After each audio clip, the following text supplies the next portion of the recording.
నమస్కారం. పచ్చి కొబ్బరితో తీయనైన బర్ఫీ ఎలా చేయాలి అనే విషయం చూద్దాము. ఇక్కడ మొదటగా నేను పచ్చి కొబ్బరిని సన్నటి ముక్కలలో పల్చగా కట్ చేసుకొని ఒక మిక్సీలో వేసి కాస్తంత నీళ్లు, మరీ ఎక్కువ కాకుండా కాస్తంత నీళ్లు చేర్చి మెత్తటి పేస్ట్ చేసుకున్నాము. ఒక కడాయి పెట్టి ఆ కడాయిలో ఈ పేస్ట్‌ని మెత్తగా మనము మిక్సీ చేసుకున్న పేస్ట్‌ని వేసి చూడండి, కన్సిస్టెన్సీ ఎలా ఉంది, ముద్ద ముద్దగా చక్కగా ఇలాగే ఉండాలన్నమాట. చాలా ఎక్కువ నీళ్ళు పోస్తే మళ్ళీ వచ్చేసి మరి మీరు వేయించేటప్పటికి చాలా టైం పడుతుంది. అందులో కూడా గ్యాస్ కూడా వృధా అవుతుంది కదా! అందుకోసమే ఇలా మెత్తగా పేస్ట్ చేసేసుకొని చక్కగా వేయించేసుకోవాలన్నమాట. వేయించేటప్పుడు గమనించండి, చెయ్యిని అసలు ఆపకుండా చక్కగా మెల్లగా వేయిస్తా ఉండాలి. ఆపకూడదండి. ఆపితే మీకు అడుగున అంటుతుంది కదా! అందుకోసమని.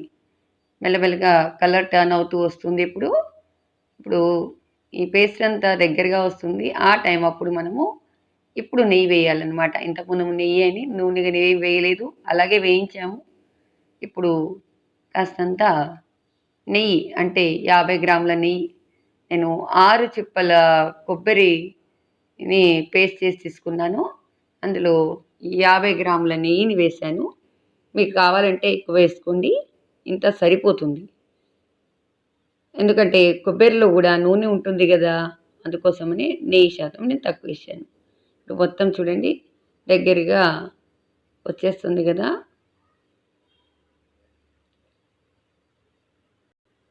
ఇలా అడుగంటకుండా చక్కగా వేయించుకొని ఇందులో బెల్లం పొడిని వేశాను. బెల్లం పొడిని నేను 250 గ్రాములు తీసుకున్నానండి.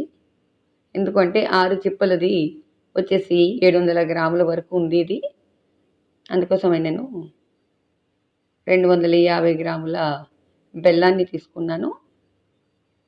మీరు స్వీట్‌ని ఎక్కువగా లైక్ చేస్తే మాత్రము మీరు కావాలంటే బెల్లాన్ని ఇంకెక్కువ పరిమాణంలో వేసుకోండి. మీ రుచిని అనుకూలంగా మీరు వేసుకోవచ్చు. ఇక్కడ చూడండి, చక్కగా బెల్లము, నెయ్యి, ఇంకొకటి వచ్చేసి కొబ్బరి తురుము ఇలా చక్కగా కలుపుకోవాలి. నీటి శాతం అనేది పోయే వరకు కలపాలన్నమాట. చక్కగా ఇవన్నీ కలిసి ముద్దగా అవుతాయి. మీరు ఇప్పటివరకు నా ఛానల్ని సబ్స్క్రైబ్ చేయకుండా దయచేసి సబ్స్క్రైబ్ చేయండి. అలాగే బెల్ ఐకాన్ నొక్కడం మాత్రం మర్చిపోకండమ్మా. ఇంకా వచ్చేసి చూడండి, ఇలా పేస్ట్ చేస్తూ పోవాలి. మంచిగా పేస్ట్ని కలుపుతూ పోవాలి. చక్కగా కలిసిపోయి మీకు ముద్ద మాదిరిగా maroon colour, dark coffee colour మాదిరిగా వచ్చేస్తుంది. మెరూన్ కలర్ కాదు, చాక్లెట్ కలర్ లాగా వచ్చేస్తుంది. ఇందులో ఇప్పుడు పాల పౌడర్, మిల్క్ పౌడర్ అంటాం కదా, దీన్ని 100 గ్రాములని వేసుకున్నాను. మీరు కావాలి అని చెప్తే ఎక్కువైనా వేసుకోవచ్చు. ఎందుకంటే ఇది ముద్ద మాదిరిగా రావాలి కదా, అలా రావడానికి ఇది వేసాము. ఎందుకు అని చెబితే పచ్చి కొబ్బరి కేవలము బెల్లం వేస్తే ఇలా చక్కటి బర్ఫీ అనేది రాదు, చక్కటి ముద్ద మాదిరిగా రాదనమాట. మీరు పాల పౌడర్ అంటే మిల్క్ పౌడర్ కనుక వేస్తుంటే మాత్రము చాలా చక్కగా బర్ఫీ తయారవుతుంది, రుచిగా కూడా ఉంటుంది.